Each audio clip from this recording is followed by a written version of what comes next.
If it feels like the Avalanche and Nuggets are playing huge playoff games every night, it's because they are. It's been exciting, and it's something we aren't used to around here.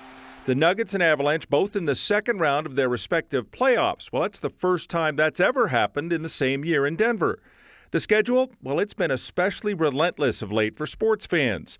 After a day off for both teams way back on Wednesday, April 24th, the Nuggets and the Avalanche have played ping pong with our hearts, one of them playing every day for 13 straight days now, and that streak has at least 2 more days to go.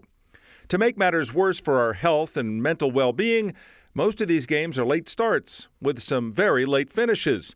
And what about a game like Monday night's overtime win for the Avalanche? It ends so suddenly, euphorically. What are you supposed to do, just turn off the TV and go straight to bed? Well, the lack of sleep is noticeable, but it's worth it, right? So try to be nice to your grouchy and grumpy and tired friends. Their moodiness may actually be a sign that these are the best of times.